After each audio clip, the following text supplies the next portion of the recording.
Hey everyone, I'm Officer Ashwell with the Central Point Police Department, and we're back with our third episode of Traffic Safety First. Today we'll be discussing what is commonly referred to as distracted driving, and we're going to talk about what that means. Specifically, we're going to answer the questions of what is a mobile electronic device, what is considered driving in regards to the statute, where can a person use these devices while operating a motor vehicle, and what are the consequences of driving distracted.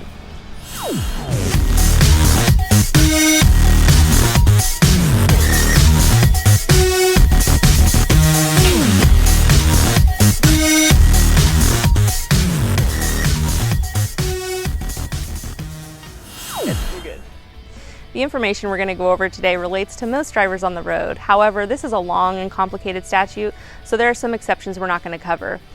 Those exceptions can be found by reviewing Oregon Revised Statute 811.507 titled Operating a Motor Vehicle While Using a Mobile Electronic Device. A lot of times distracted driving relates to a person using their cellular device while behind the wheel of a motor vehicle. A cellular device is oftentimes a cell phone. Yes, hello. But it can also be a laptop, GPS system, Siri told me how to get to Dutch Bros. MP3 player, DVD system, Street Cop. I can't wait to watch this movie. Or other similar devices.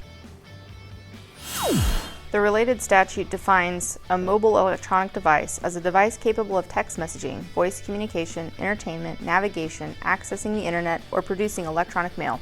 This traffic statute applies to devices not permanently installed in a vehicle. But what does driving mean exactly?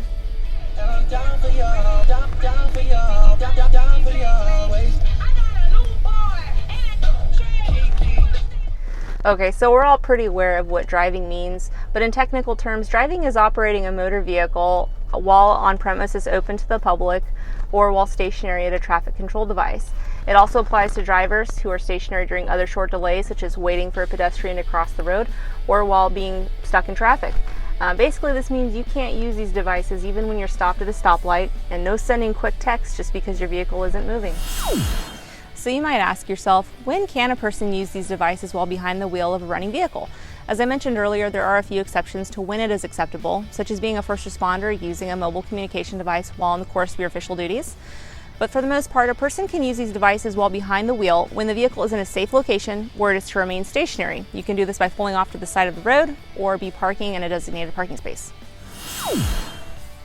And finally, the big question on everyone's mind, what are the consequences of driving distracted? There's the obvious consequence of being involved in an accident or, in some worst cases, death. But aside from the harm you cause yourself or others on the road while driving distracted, you can earn yourself a fine between $265 for a traffic violation and $2,000 with a Class B misdemeanor, which is a crime, on your record. That's all we have for you today on our third episode of Traffic Safety First. Check back on the 1st of October for our fourth episode.